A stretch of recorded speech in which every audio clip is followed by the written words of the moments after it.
Karen, have you ever read the Constitution? You're not an independent sovereign nation. You're not South Carolina in 1861. This is not Fort Sumner. You can't do this. You're nullifying the federal government. You're subject to federal laws. You can't tell Los Angeles people, don't pay your income tax, federal income. That's a felony to do that. Ask Gavin. He said that essentially. He can be prosecuted if people do not pay their income tax. You can't tell a federal officer he has no jurisdiction. He has jurisdiction over the entire United States. He can go anywhere. It's not just a federal courthouse in Los Angeles. He can go anywhere if it's a matter of federal law. And that's what immigration is. So you have no jurisdiction.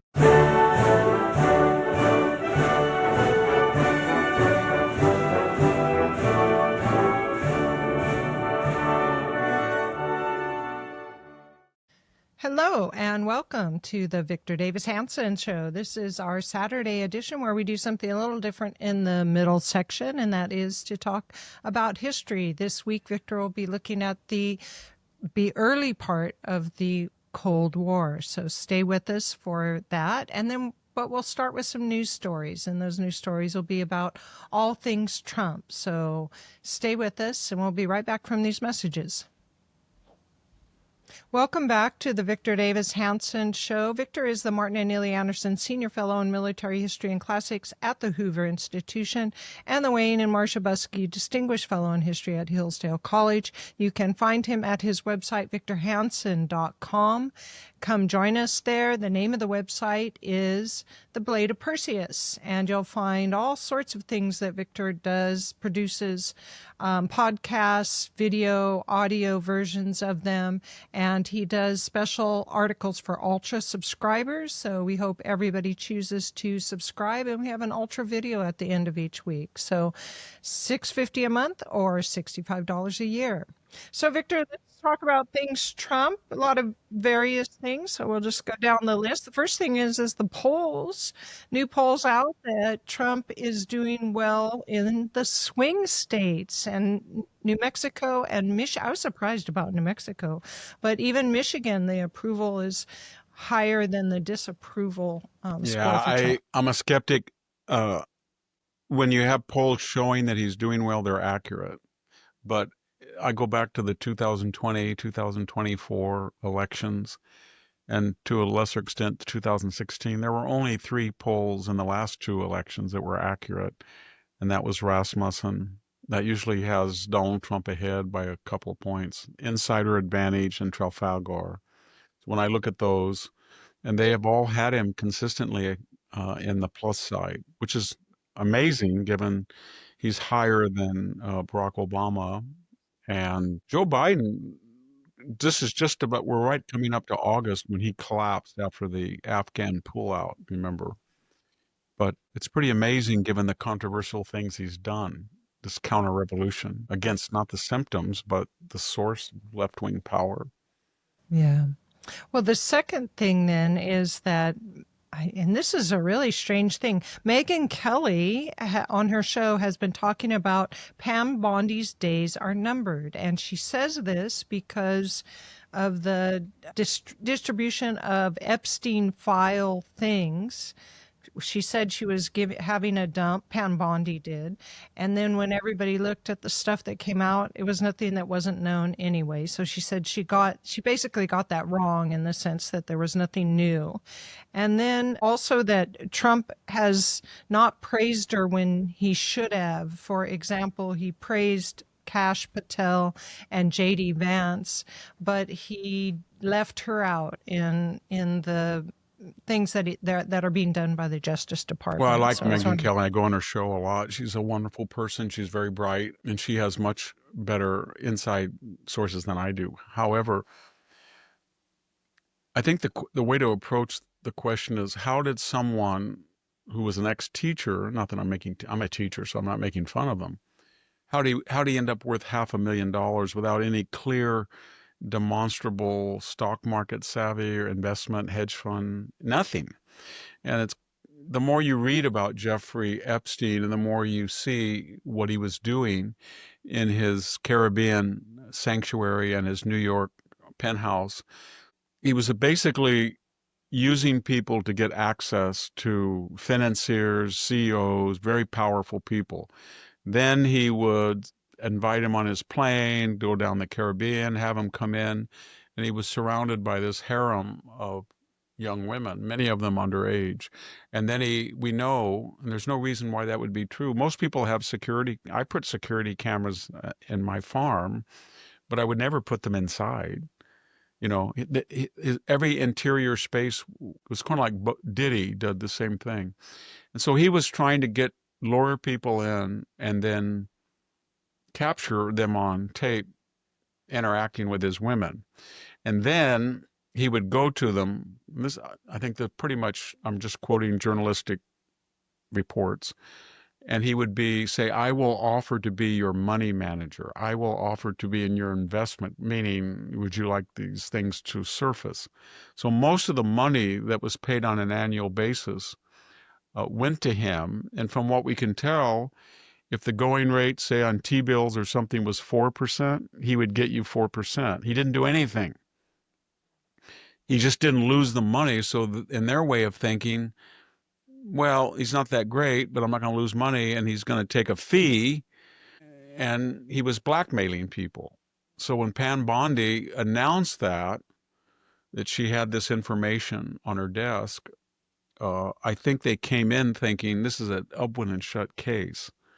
We've got now we have access to DOJ, FBI, CIA files, and we'll find out who was being blackmailed and who had visited the sex dens, so to speak. So she said that, I think, in February. So something has happened from now until then. It's not just Pam Bondi. I agree with Megan, but I'm just saying that they all pulled back.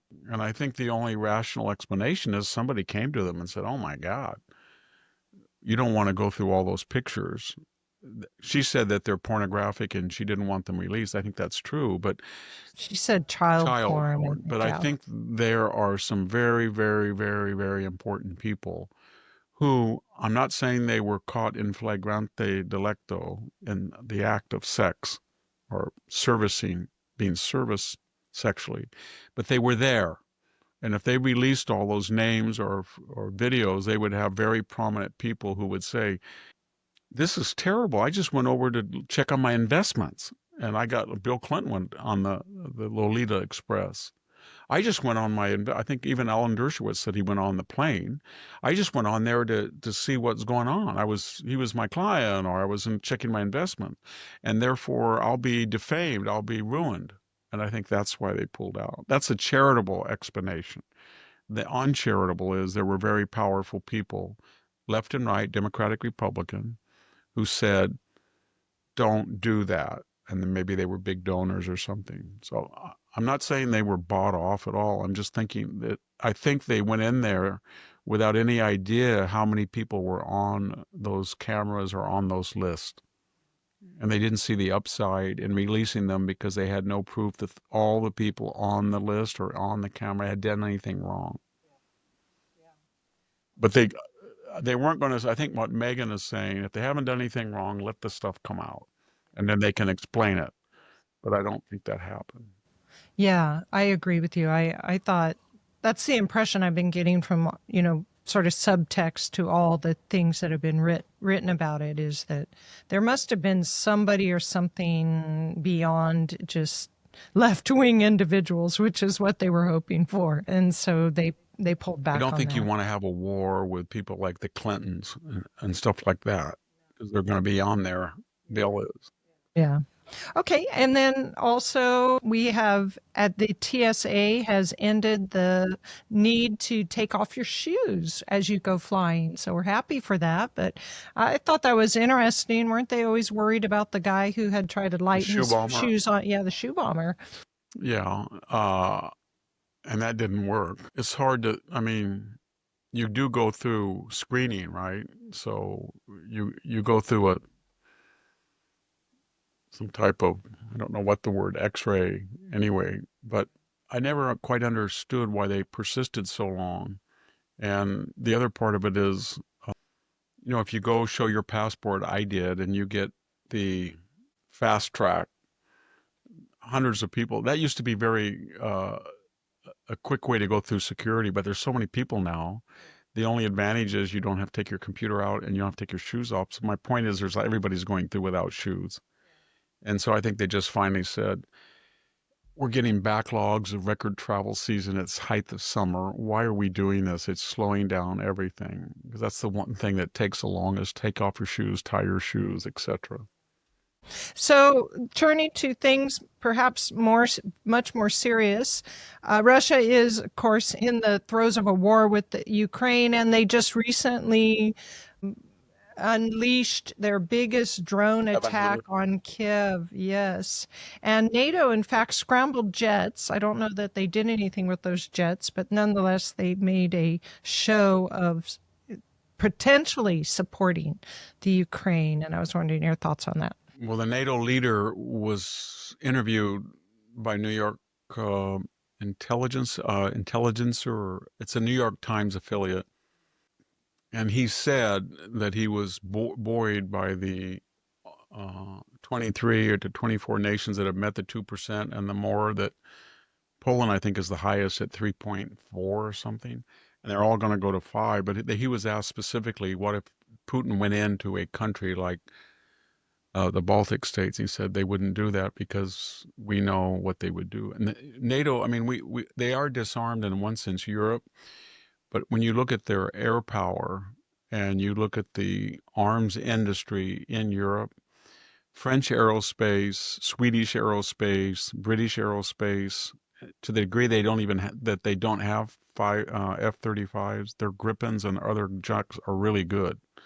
And they have a huge amount of number. I think they have 600 or 700. So I think they're showing Putin that if you try to swarm a target, because when they come in with that number, you don't know really where they're going to go. And they were trying to say if they veered into Poland, and that's the tripwire, you would pay a high price. So I can see it. The other thing, what Putin is trying to do, he's doing two things. Number one, he's showing the world he doesn't really care that Iran may not be shipping at drones anymore because they've taken that cheap Iranian model, which is about a tenth of the cost of our drones. It's not as good, but it's like a Turkish drone.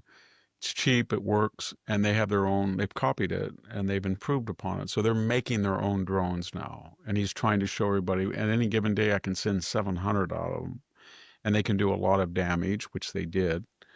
And the second thing is when Trump came into office and he said, I can end that on the first day, and he thought that because he had not demonized Putin in art of the deal fashion, in other words, he had treated him as a belligerent, but somebody could make a deal. And then he saw that Putin was not going to cut a deal. And Putin was not going to cut a deal because, as we said earlier, he's not going to go settle the war with getting 30 miles beyond where he was, or 40 or maybe 50 miles, and then telling the Russian apparat, hey, I got 1 million Russians killed, maimed, wounded, missing, and we got this far into Ukraine. And they're going to say it wasn't worth it. So what he's trying to do is show Donald Trump that he's not going to settle. And so Donald Trump and Putin is also saying, you have a MAGA base. You campaigned on getting out of Ukraine. You balled out Zelensky, and now you think you can pressure me, but I don't believe you. I don't believe your base. I don't believe you will arm the Ukrainians. And if you do, this is what you're going to get. It's going to be hopeless. And I think now the ball's in Trump's court. He's going to have to, if he wants to cut a deal, he's going to have to give them arms of some sort, mostly defensive arms to neutralize this threat, sophisticated jammers, more Patriots, etc. I think they sent off 12 or 13 ballistic missiles. Yeah, Trump said that in his cabinet meeting that he was going to arm There's the no Ukraine choice. with I defensive know your MAGA weapons. people that are listening say, Victor, we're going to get another war. Well, we can, but my point is, if you don't do anything, the Europeans won't do anything, and he will take over a sizable part of Ukraine, maybe all the way to Kiev eventually. They can't stop him.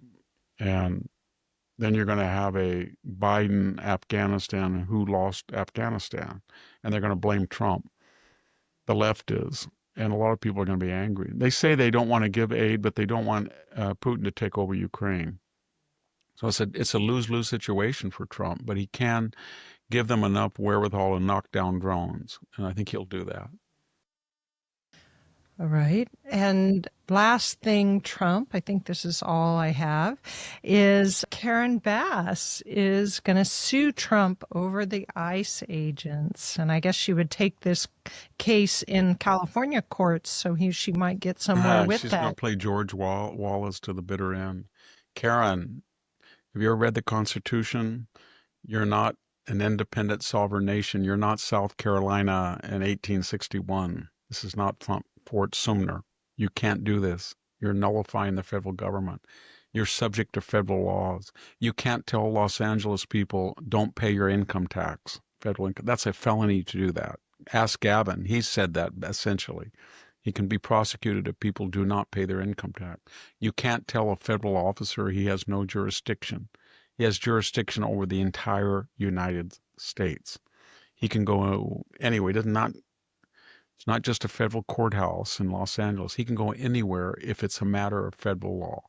And that's what immigration is. So you have no jurisdiction.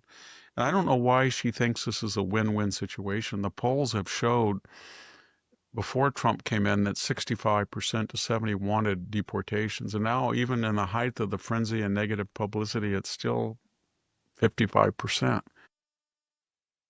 But do you think that's the case in Los Angeles? I mean, that's her constituency. That's all she's worried about. Put it this way, I don't like anecdote, but I went into the post office in my hometown today, and about 5 people came up to me, all Mexican American. And they all said that we were talking on separate occasions. This is why I was kind of late. And they were talking about deportations. And all of them were for it.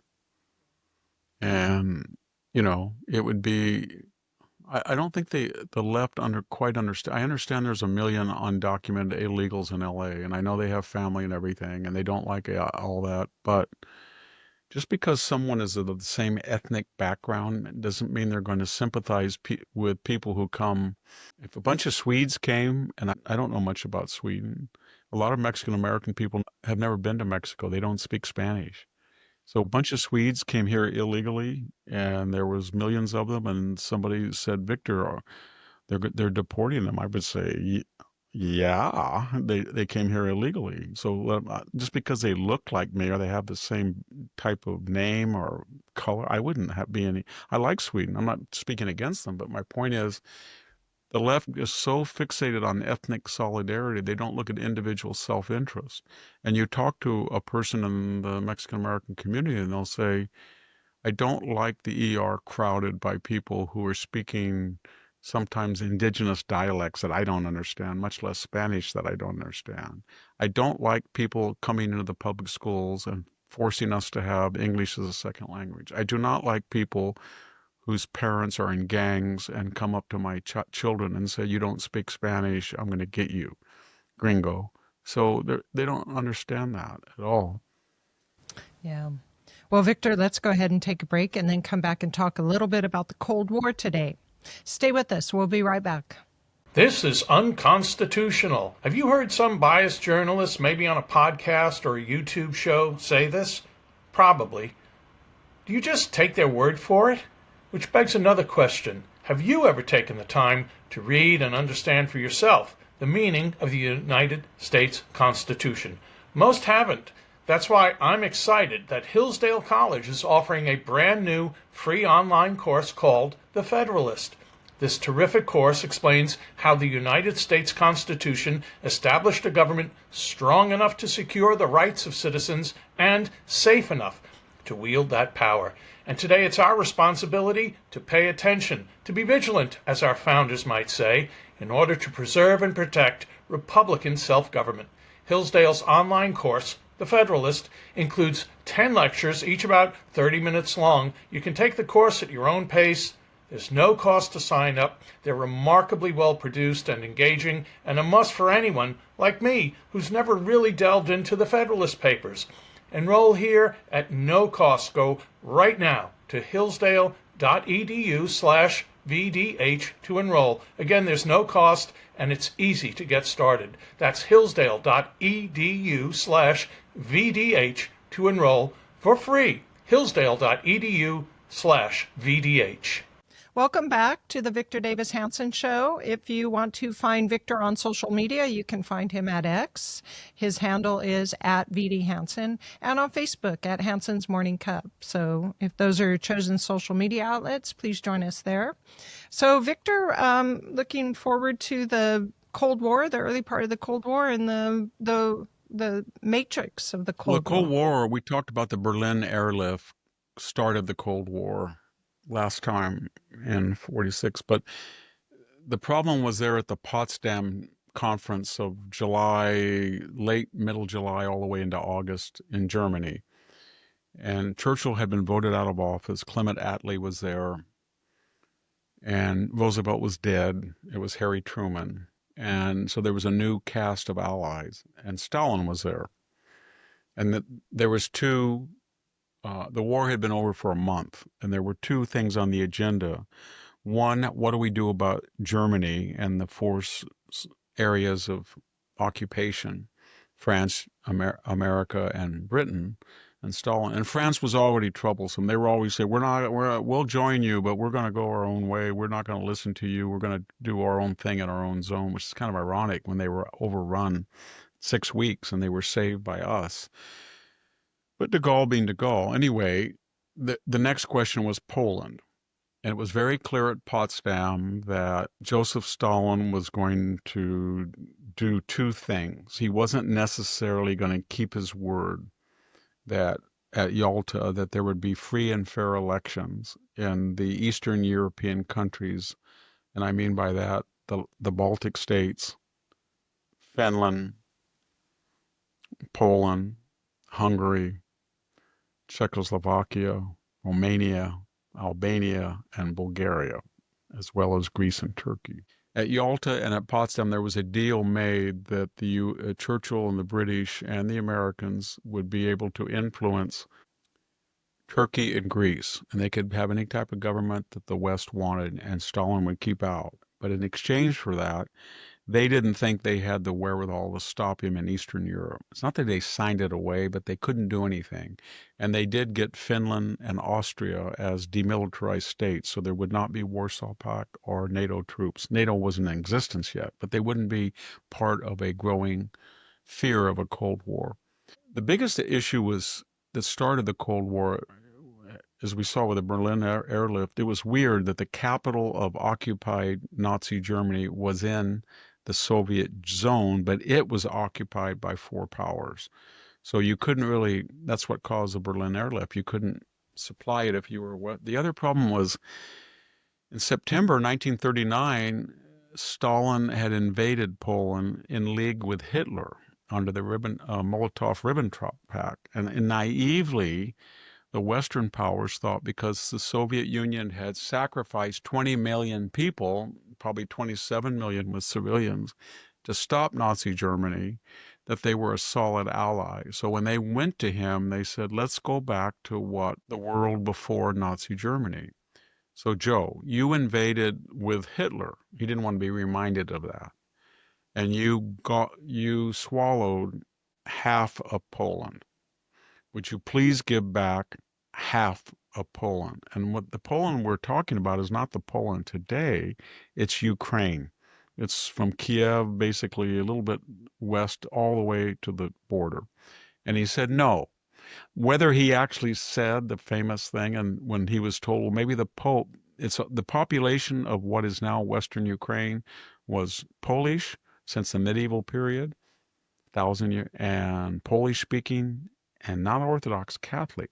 So someone said, supposedly, maybe the Pope should be consulted about his flaw. And he said, how many divisions does the Pope have?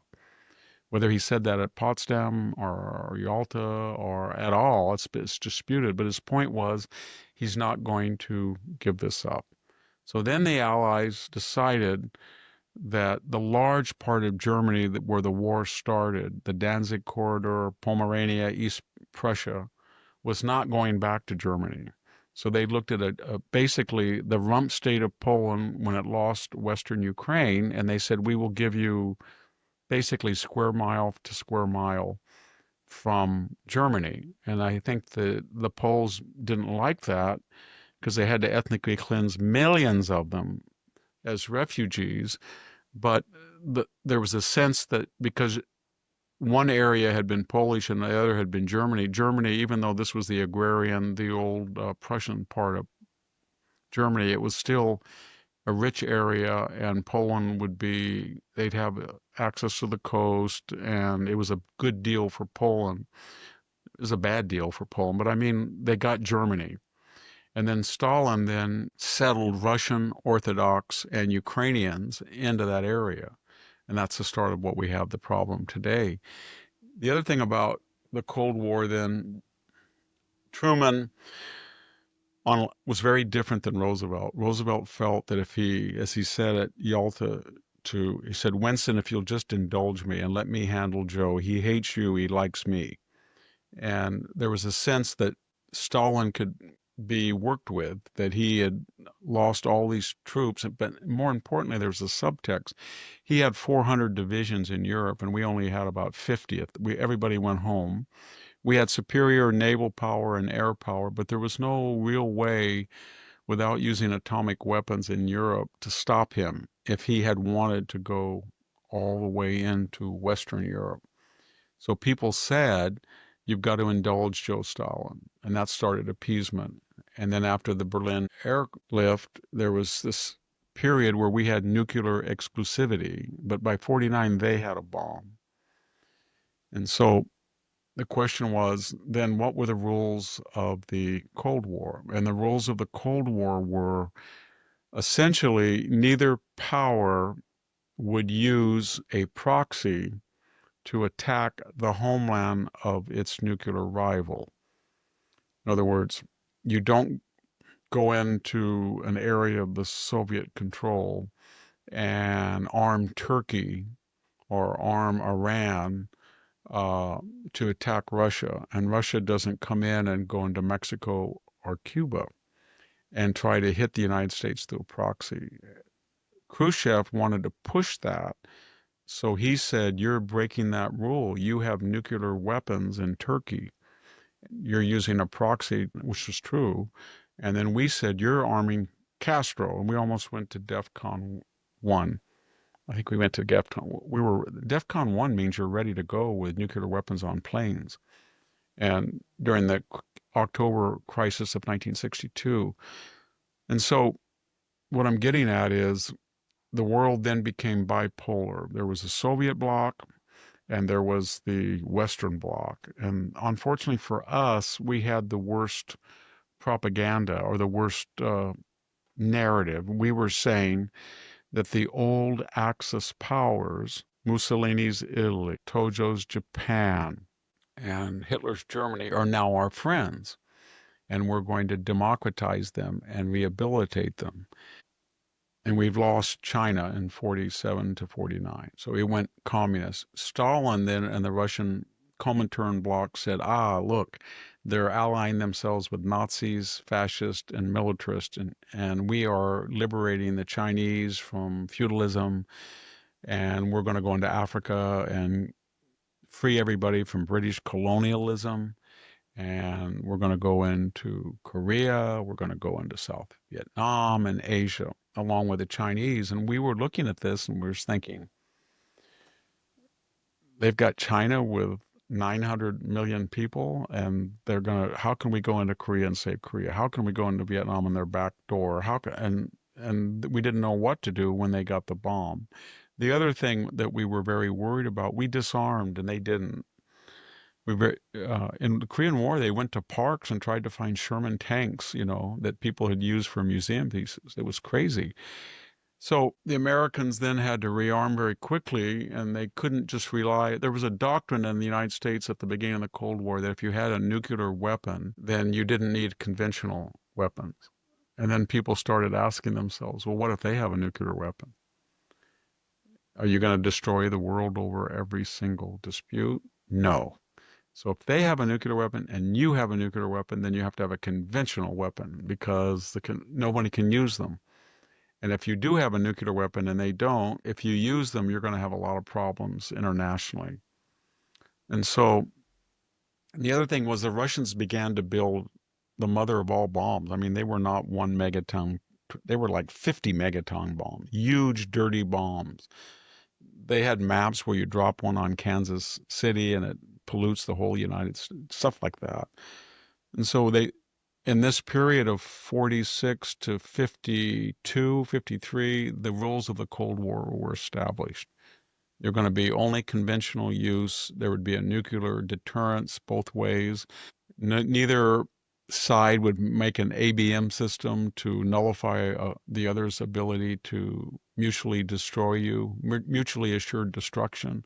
There would be no first strike capability allowed. Both sides tried to achieve it. And the war would then be fought ideologically.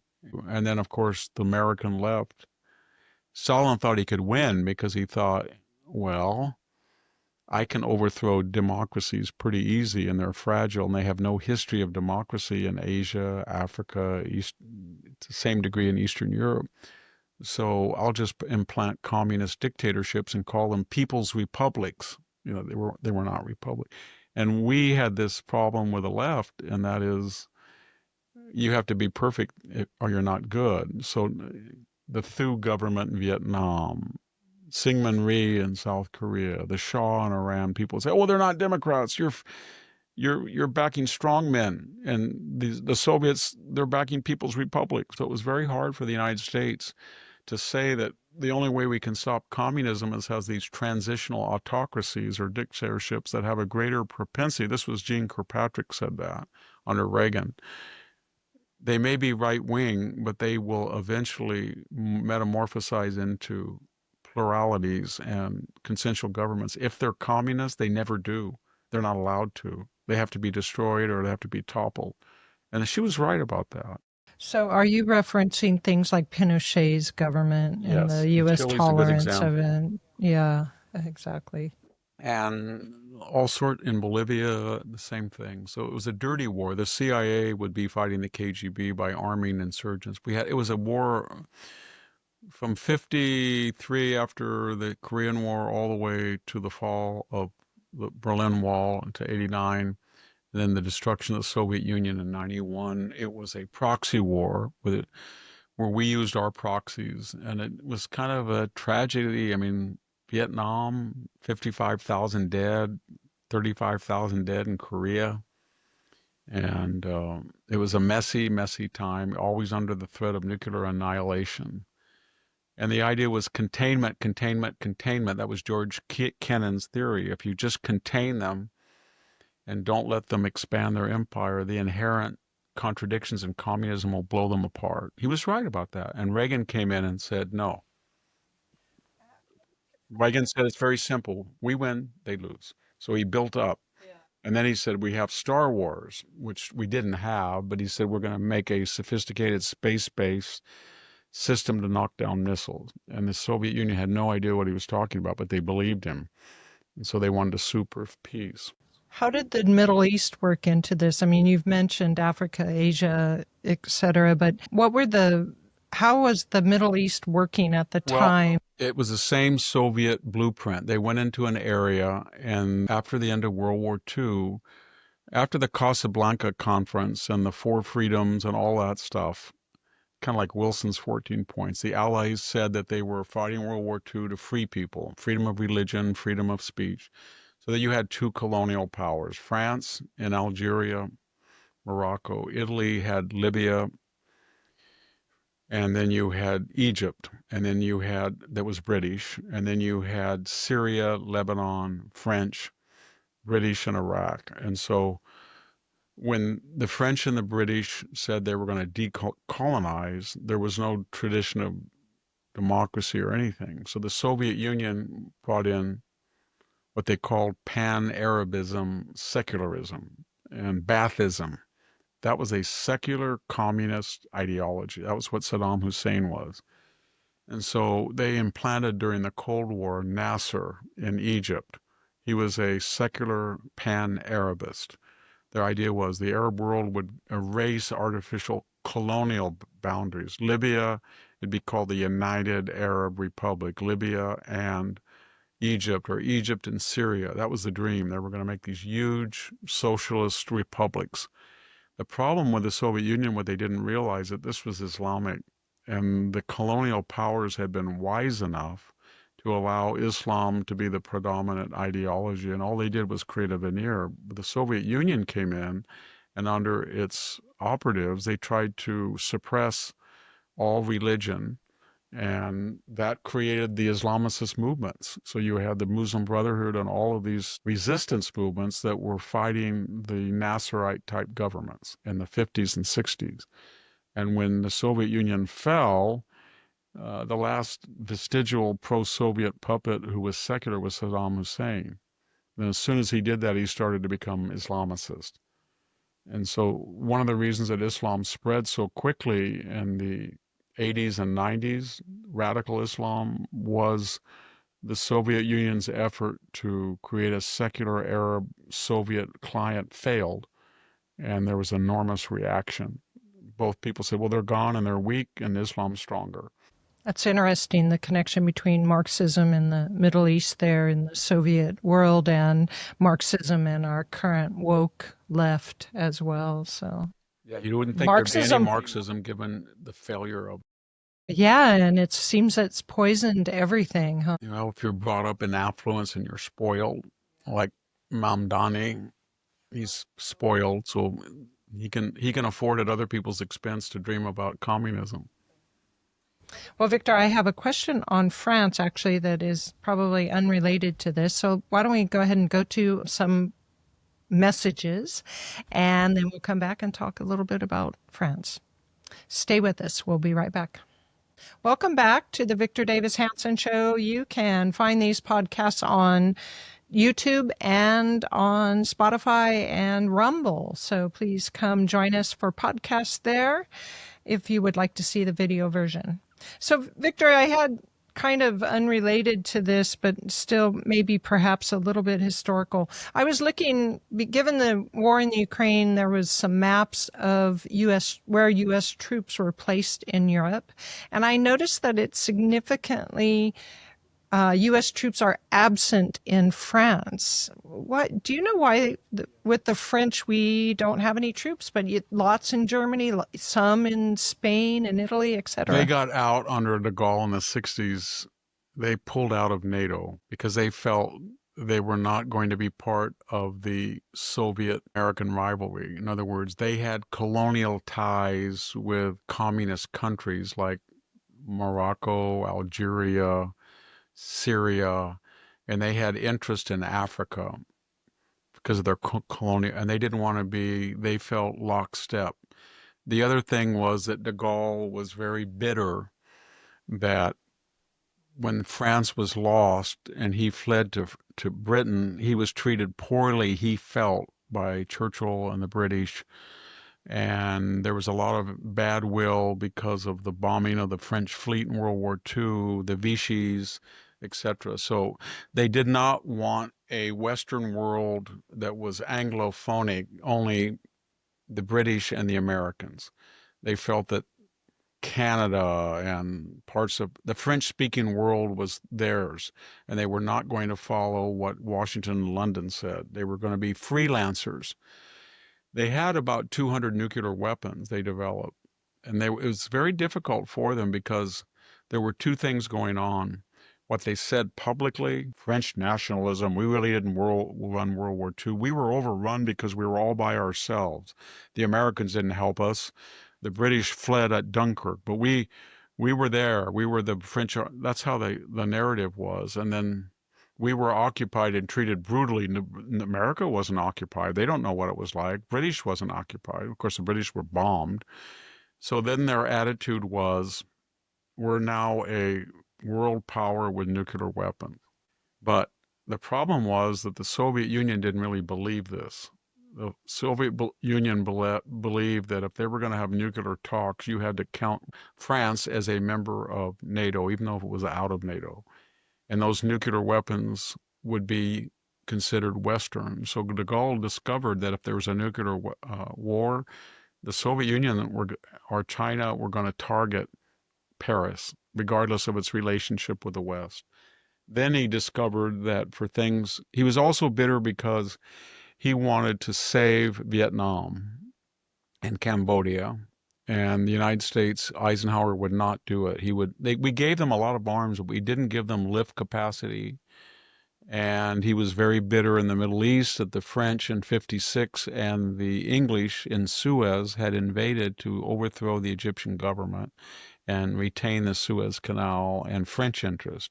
And the United States had been on the wrong side. I think that was a mistake on our part, but we had opposed that. And so he was very bitter, but then that bitterness didn't work out the way he thought. He thought he could champion the French Canadians. He thought he could the North African French-speaking Arabs, the Syrians, the Lebanese, Chad, all these people in Africa. And it didn't work out that way because he needed the United States ultimately to back him up because the Soviet Union could pick him off. He wasn't, the French world was not strong enough by itself. So then incrementally and insidiously, he started cooperating with NATO again. And to square that circle, he told the French people, we're not going to have U.S. bases in France because we're a strong, independent nation. But if you look at what they actually did, they started participating as they do today. They're full NATO member again in all NATO maneuvers, et cetera, et cetera, et cetera. And their nuclear weapons would be used in accordance with NATO. Well, let's turn then to some current news. Newsom has, and I think everybody in California, no surprise, the Palisades and Eaton fires, the rebuilding process. We all said they're going to try to have low-income housing there, and Newsom has signed a bill allocating $101 million to low-income housing in both areas, Palisades and Eaton. Well, Gavin had his podcast career cut short. He was Steve Bannon, Charlie Kirk, and basically thought, well, I see Josh Shapiro. Everybody thinks he could have won and the left lost the election. I'm going to be the new Josh Shapiro. And then, as I said last time, people in his circle shook him and said, you ninny, you Nepo baby, you don't know anything. These people will never nominate you. You got to get rid of that stuff and go hard left to get the nomination. Now, if you want to get the presidency, you got to get nominated, and then you go to the middle. But don't go to the middle now. And so he is going, he's going to lose refineries. He's down attacking Trump in Los Angeles. He's siding with Karen Bass. He's saying there should be no deportations.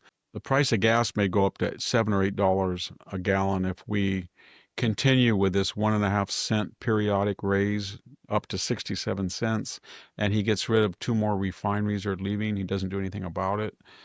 And then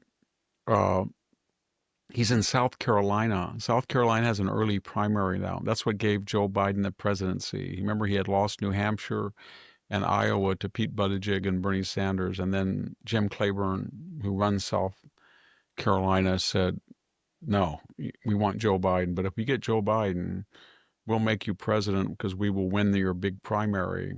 And then we'll get everybody out. But you have to have a black agenda, left-wing agenda. And that's what Biden did. So that's where Newsom is. And I guess he's not interested about the optics that they can't rebuild the Palisades. They're not going to let people get permits. Price of gas is still high. California's a mess. He's kind of cleaning up the highways a little bit, and I see that in Fresno and other places.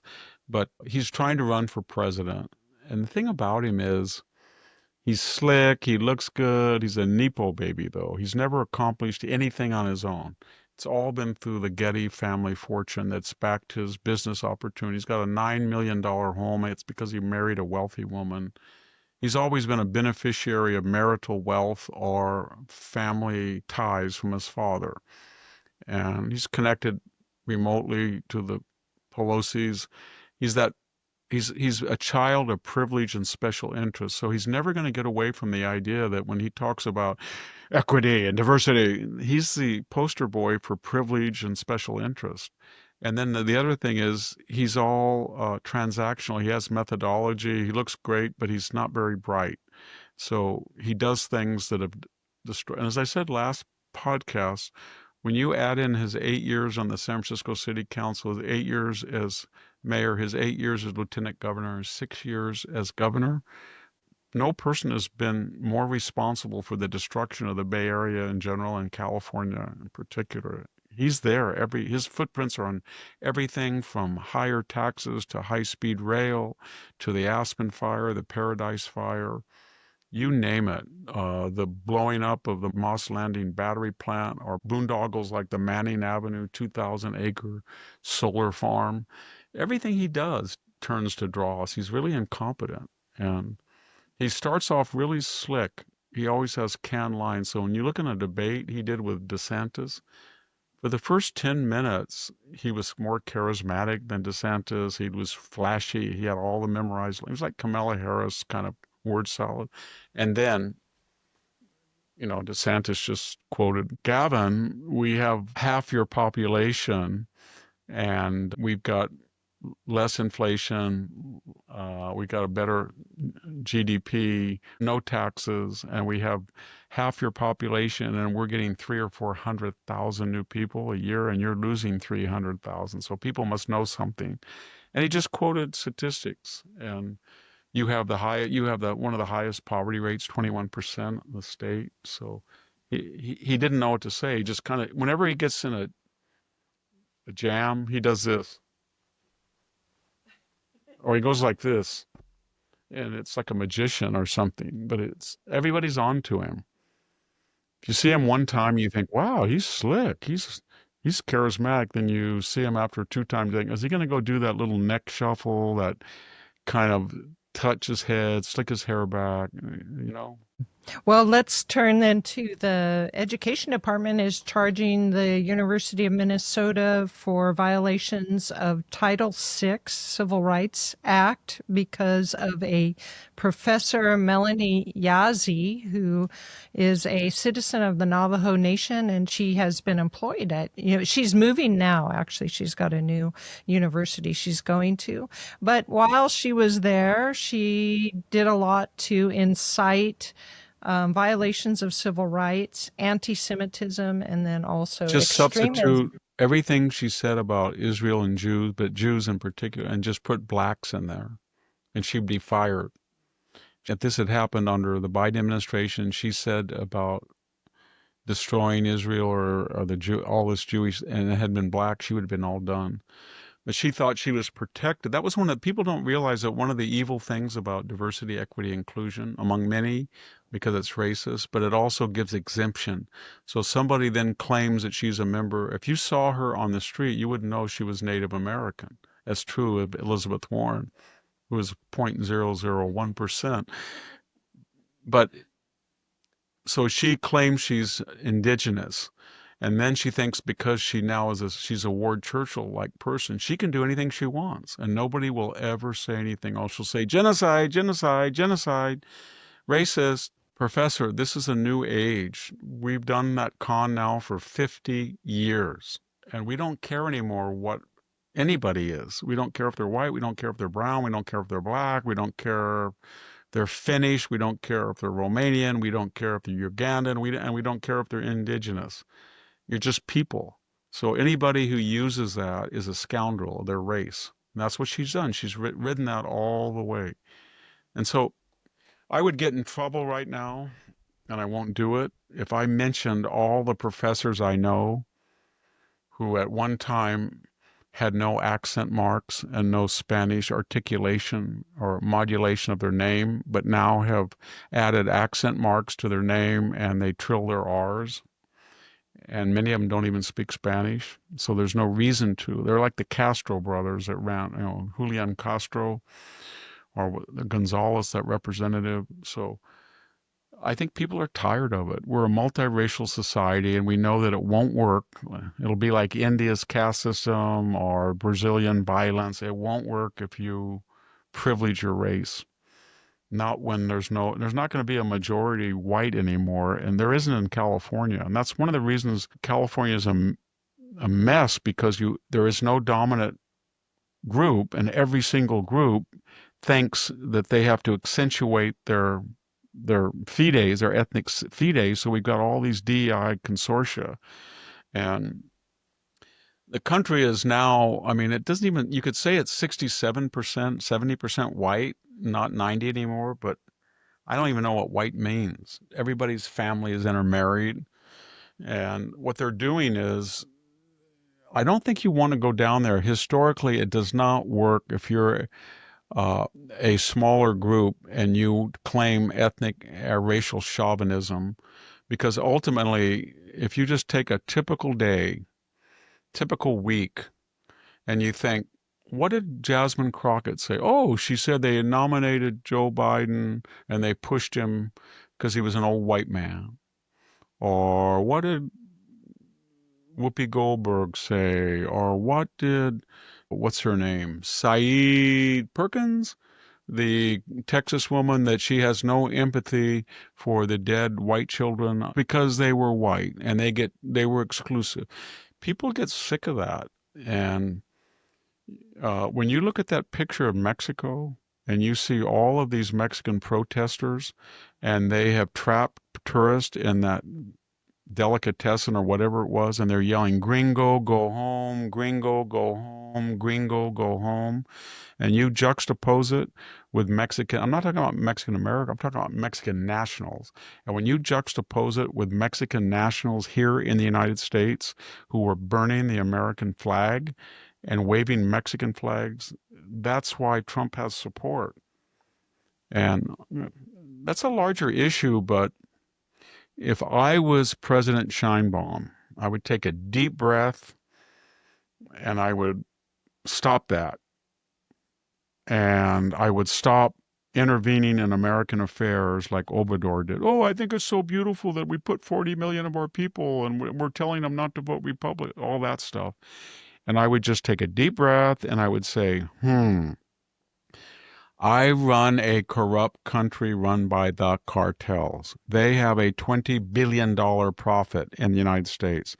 They are killing 70,000 Americans by disguising their dangerous drugs as value, anything.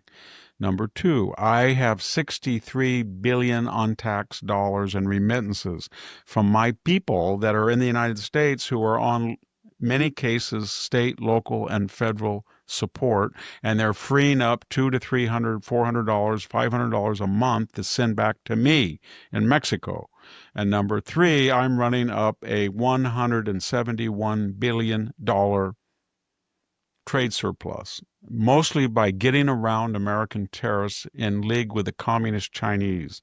So they can send disassembled parts, TVs, phones, appliances into my country, and I will assemble them, and then they'll go in either tariff-free or with reduced tariff. Now, I have a lot of exposure, and I don't want to lose that.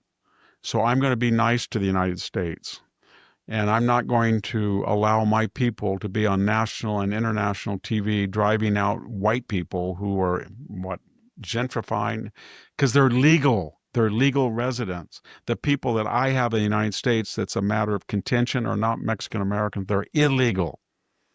So I'm not going to try to defend illegality, and I'm going to try to defend legal residents and tourism in Mexico. But if she doesn't do that, and she still does the 1960 Cadillo type thing and says a Mexican chauvinism, then she's going to get Donald Trump. They're already going to tax remittances, I think, 1.5% or 2%. If they get up to 10 to 12 to 15 to 20%, it's going to be shattering. There is about $1 trillion in money sent out of the United States. And if Donald Trump is under pressure from the MAGA base that he's going to add $3 trillion to the deficit over a decade, he is looking for revenue. He's going to get $300 billion in tariffs, and he will look at remittances. And if the Wall Street gurus say, oh, you don't want to do that, you'll stop the international flow of money and you won't have any remittances at all. And he'll say, fine, that's great. We get $1 trillion that stays in the United States. That's like foreign investment. So they have a lot of exposure, and she's overplayed her hand, and the people in the street of LA have overplayed their hand. I'm not talking about white Mexican rivalry. I'm talking about Mexican American citizens, black citizens, Asian citizens, and white citizens, or in other words, Americans who are tired of this. All of them are tired of it. Well, since we're on Mexico, we had the ICE arrested Julio Cesar Chavez Jr., who is apparently a prize fighter of some sort. I don't know if it was just boxing or if it was one of those more everything goes type of fighting. But nonetheless, ICE arrested him, and apparently he is wanted in Mexico for organized crime and for Is he trafficking. related to the Cesar Chavez? No. No, he's not No. related. His father was a fighter, though, and well known. Anyways, he's got warrants out for his arrest in Mexico, and he's an illegal immigrant on top of it, which is why they arrested him. And Scheinbaum apparently is going to be happy to get him back so that he can do his time for Well, what that's he's been good. doing. That's good. You know who he did have relations or has a distant connection with? It's El Chapo, the Yes, the drug lord. Sinaloa Yeah. boss. He got married to a woman who dated the son of El Chapo. So As a general small world. rule, the Mexican government complains when we jail Mexican nationals, but then secretly they communicate, please keep those cartel people in your jails for as long as you can, because if they come over here, they have so much money, they will corrupt us and get out or kill us. And so that's one of the things that is understood.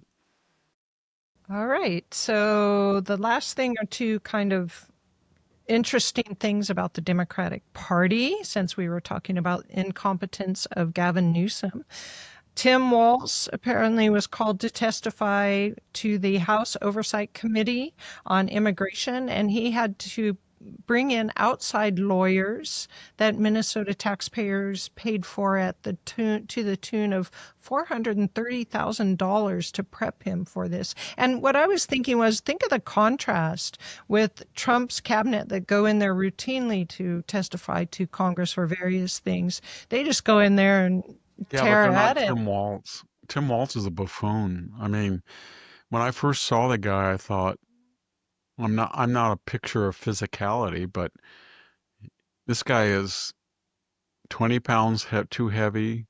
He's got a skin tight hipster suit on with his high water pants and his tight crotch, and his cuffs go up to his elbow, and he's frenetic. He's just a madman. He was jumping all around like he was Mick Jagger, and he was pointing at people. Hey, you! He was just a buffoon. And then he was on the national scene a month, and then they found out, well, he lied about his military service. He lied about Tiananmen Square. He lied about his Chinese visits. He lied about everything. And then the next month it was his wife said she opened the window so she could smell the scent of rioting and burning objects, and his daughter tipped off Antifa people that his dad was going to call in. And they were just a dysfunctional group. And then when he would try to talk, I felt, you know, he used all these swear words to talk about Musk, and for a while he thought I might be viable. There's nobody in the national stage, and I'm a left-wing guy, and maybe I can go out and just fill the vacuum as a vice president. And he went on there, say, January and February, and he started using expletives, AHOLE and SHIT and all that stuff about Musk. And he said, he goes like this, and I go out there and I have a little app with Tesla, and it's going down, and I'm so happy. And everybody said, hello, you're a buffoon. Your state has a portfolio of stocks, and one of the largest and most lucrative stock the last decade has been Tesla. So you're rooting against the taxpayer. Oh, I am? Well, just forget that. I'm sorry. And then he went on TV and said, well, I guess I shouldn't be doing that. No, you shouldn't even be on the national scene. And they have to coach him. So I feel bad for him, because what would he say? He can't tell the truth. He's not that bright. He's a buffoon. And Yes, I suppose. he's there because of one reason. The only reason we know about him is that he was the only person that she interviewed that was dumber than she was and less articulate. And she knew that. So she thought, if I put Josh Shapiro on the ticket, oh my God. If I put Gretchen Whitmer on the ticket, or any of these people, Amy Klobuchar, they're going to outshine me. This guy, he, I'm going to be Cicero compared to him. Well, now that you're mentioning it, she might have been better off getting Gavin Newsom because he's not all that bright, but He's a lot he's slicker. slicker than Tim Yeah, he's a Walz. lot slicker Yeah. than, yeah, but she didn't want him because he is the governor of a huge state, her state, Her and she state, has yeah. 30 years history with him, and he doesn't like her. And she's in the Willie Brown wing of California politics, and Gavin is in the exclusive elite Pelosi, Feinstein, Jerry Brown wing. And he did not want, you can't have two people, first of all, running for the presidency from the same state. You shouldn't even have one because you're going to get California's electoral votes anyway, no matter who it is. So you don't need a Californian anymore. Well, just one last thing before we go to comments from your listeners.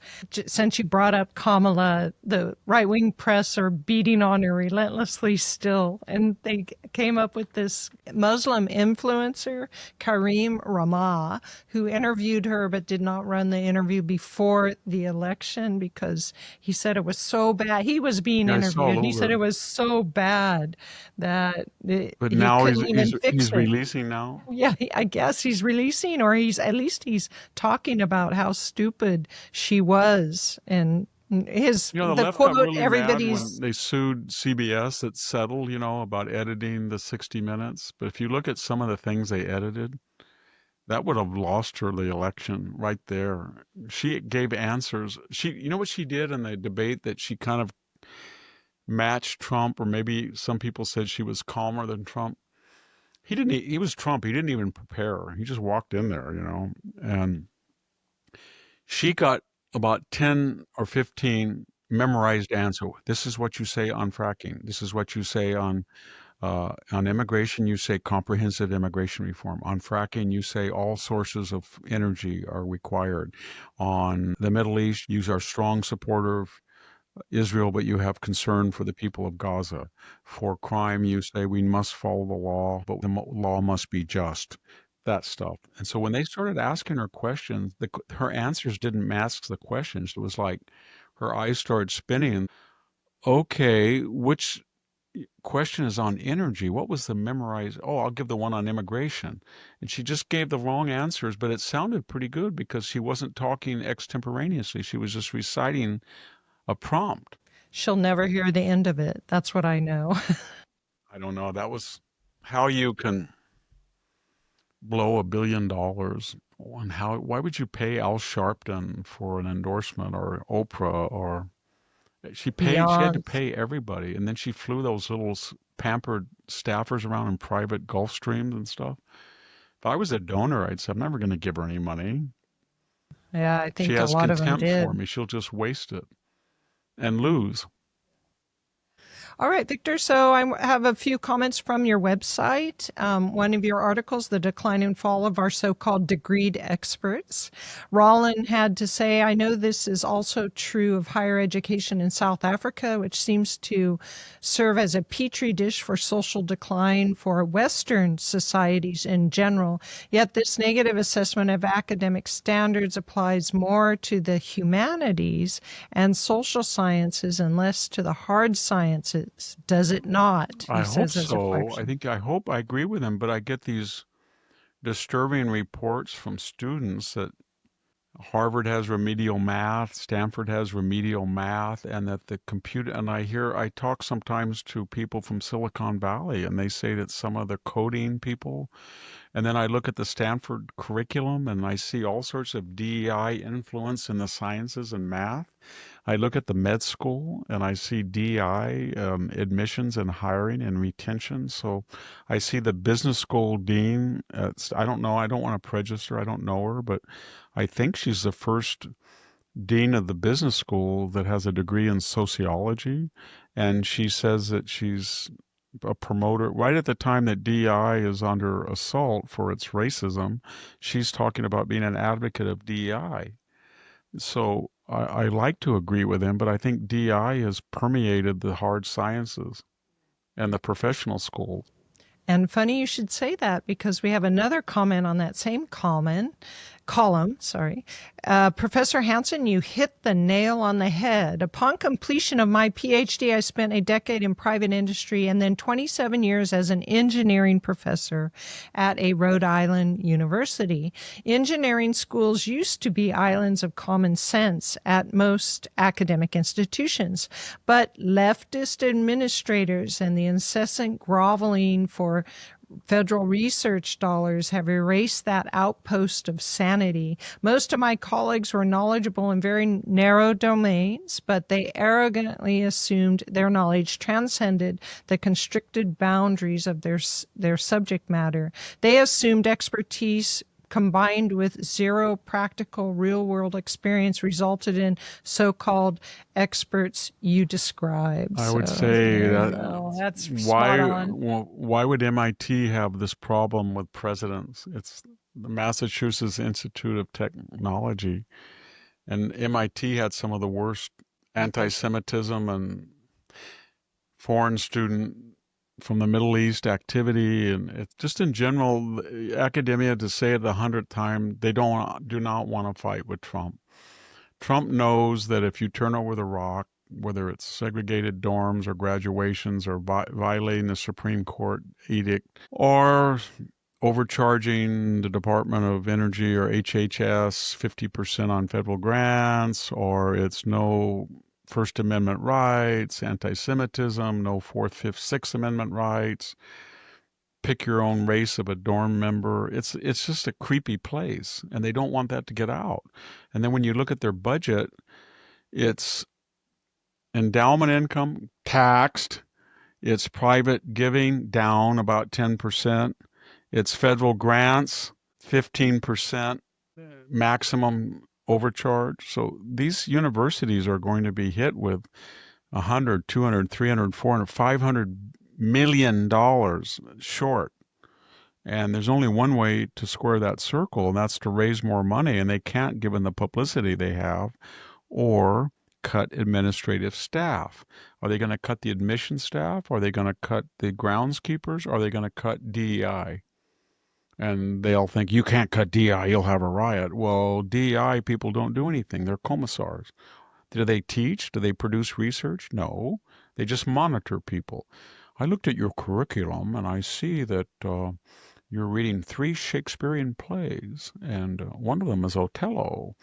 And how are you presenting the black man in Shakespearean tragedy? Are you talking about that kind of stuff, intrusive stuff? I see your grading policy.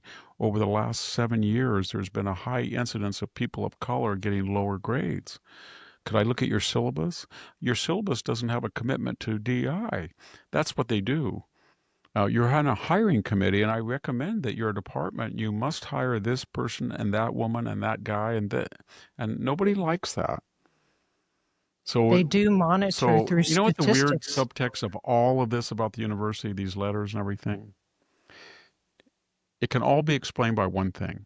Donald Trump is a bogeyman. So all these presidents now are saying to their left-wing lunatic faculty and students, oh my gosh, I agree with you so much, but I have to deal with this orange man. He is nuts.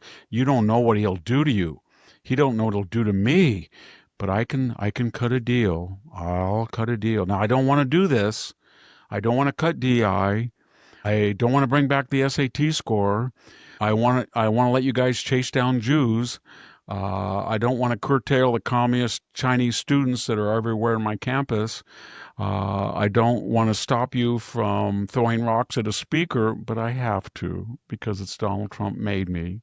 So they're going to use him as cover because they know they can't go on what they're doing because they're alienating the donor and the class and the public. So Donald Trump is for them a useful foil. Yes, and maybe some of them really actually believe those things. Oh, I think they all believe it. They think, thank God for Trump. He's making me do all the things I could never do, but I knew that if I didn't do them, we'd go broke. Yeah, that's true. But also, I think some of them actually really do regret having to do the things. They're in league with the faculty, is what I'm trying to tell you. They are At faculty times. members. Many of them are ex-faculty. But once they get in there and they see $2 million salaries, stock options, beautiful house, they want to stay there. And the only way they're in a vice, and somebody on the donor side is squeezing them on the top, and the crazy Marxist faculty senate is on the bottom, and they're going, "Oh my gosh, I'm being squeezed on both ends. Donald Trump did it," and he's their salvation. That's true. All right, Victor, thank you very much for all the wisdom today, and thanks to our audience for joining us. Thank you for listening and viewing. This is Sami Winc and Victor Davis Hanson, and we're signing off.